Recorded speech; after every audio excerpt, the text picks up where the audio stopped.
പക്ഷേ പോലീസിനെ വെച്ച് വാച്ച് ആൻഡ് വാർഡിനെ വെച്ച് സഭ നടത്തിക്കളയാമെന്ന് സ്പീക്കർ വിചാരിച്ചാൽ അത് അദ്ദേഹത്തിൻ്റെ അതിമോഹമാണെന്നാണ് എനിക്ക് പറയാനുള്ളത്. സംസ്ഥാനത്തെ എല്ലാവരുടെയും ഉത്സവമായ പൂരം കലക്കി, അത് BJPക്ക് വേണ്ടി കലക്കി, BJPക്ക് ഒരു സീറ്റ് ഉണ്ടാക്കി കൊടുത്തിട്ട് അതിനുശേഷം മലപ്പുറം ജില്ലയും ഒരു സമുദായത്തെയും ആക്ഷേപിക്കുന്ന രീതിയിൽ മുഖ്യമന്ത്രിയുടെ പരാമർശം, ഇതിൻ്റെ എല്ലാം ഹൃദയത്തിലായതെല്ലാം ഇമോഷൻ താങ്ങിക്കൊണ്ടാണ് ഞങ്ങൾ വന്നത്. സ്വാഭാവികമായിട്ടും അതിശക്തമായ പ്രതിഷേധം ഞങ്ങൾ ഉയർത്താൻ തീരുമാനിച്ചു. ഞങ്ങൾ ഫ്ലോറിൽ കൊണ്ടുവരാൻ ആഗ്രഹിച്ച നിരവധി ചോദ്യങ്ങൾ അൺസ്റ്റാർഡാക്കി മാറ്റി അത് ഫ്ലോറിൽ വരാതെ സംരക്ഷിച്ച സ്പീക്കറുടെ നടപടി ആദ്യം ഞങ്ങൾ ചോദ്യം ചെയ്തു. അതിനോട് സ്പീക്കർ ഒട്ടും ജനാധിപത്യ മര്യാദയില്ലാതെ പ്രതികരിച്ചപ്പോൾ ഞങ്ങൾ ചോദ്യോത്തരവേള ബഹിഷ്കരിച്ച് പുറത്തു വന്നു.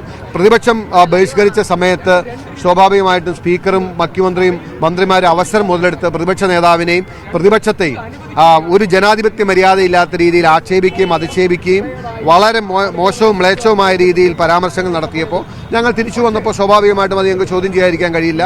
ഞങ്ങളത് ചോദ്യം ചെയ്തു. മുഖ്യമന്ത്രിക്കെതിരെ എന്തെങ്കിലും ഒന്നും മിണ്ടിയാൽ അത് സഭാരേഖയിൽ നിന്ന് നീക്കം ചെയ്യുന്ന സ്പീക്കർ പ്രതിപക്ഷ നേതാവിനെതിരെ നടത്തിയ പരാമർശങ്ങൾ നീക്കം ചെയ്യാൻ തയ്യാറായില്ല.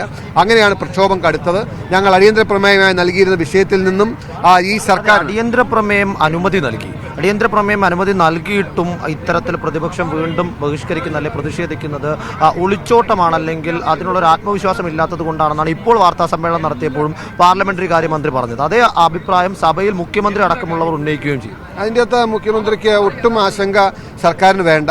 ഒരു വിഷയങ്ങളിൽ നിന്നും പ്രതിപക്ഷം ഒളിച്ചോടുന്ന വിഷയമല്ല. സഭ അവസാനിച്ച് എല്ലാവരും തിരിച്ചു പോയിട്ടില്ലോ. സഭ നാളെ നടക്കുകയല്ലേ.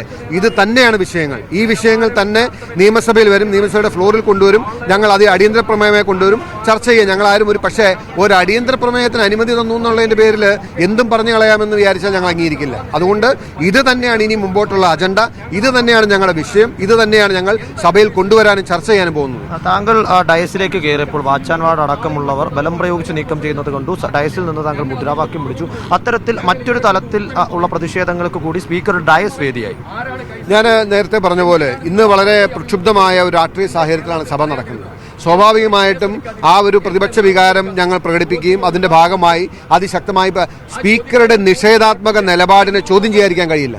അതിനൊരു പ്രതിഷേധ രൂപത്തിലോ അല്ലെങ്കിൽ അതിന് ഞങ്ങൾ പ്രക്ഷോഭ രൂപത്തിലോ ഞങ്ങളവിടെ പെരുമാറിയിട്ടില്ലെന്ന് പറയുന്നത്. പക്ഷേ ജനാധിപത്യ മര്യാദ വിടുന്ന രീതിയിൽ, പാർലമെന്ററി മര്യാദകൾ വിടുന്ന രീതിയിൽ ഞങ്ങൾ പെരുമാറിയില്ല.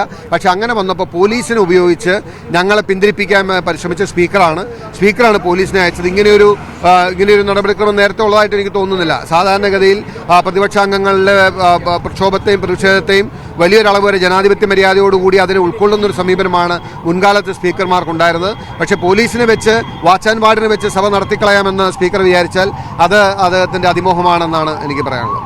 അത്തരത്തിൽ വലിയ തരത്തിലേക്കുള്ള പ്രതിഷേധം ഇനിയും സഭയുടെ നടുത്തളത്തിലാണെങ്കിലും പുറത്താണെങ്കിലും ഉണ്ടാകും എന്നൊരു താക്കീത് കൂടിയാണ് മാത്യു കുഴൽനാടൻ MLA നമ്മോടിപ്പോൾ പങ്കുവച്ചിരിക്കുന്നത്. അതിനോടൊപ്പം തന്നെ ഇന്ന് അനുമതി നൽകിയ അടിയന്തര പ്രമേയം അത് വീണ്ടും സഭയിൽ അനുവദിക്കും. ഒരു അടിയന്തര പ്രമേയത്തിന് അനുമതി നൽകി എന്ന് കരുതി എന്തും സഭയിലാകാം എന്നൊരു ധാരണ ഭരണപക്ഷത്തിനും മുഖ്യമന്ത്രിക്കും വേണ്ട എന്നുള്ള ഒരു കാര്യം കൂടി പരാമർശിച്ചുകൊണ്ടാണ് അദ്ദേഹം അവസാനിപ്പിച്ചത്. ക്യാമറ പേഴ്സൺ ഉണ്ണി പാലാഴിക്കൊപ്പം ഗോപാൽ ശീലാസനൽ, മീഡിയ 1 തിരുവനന്തപുരം.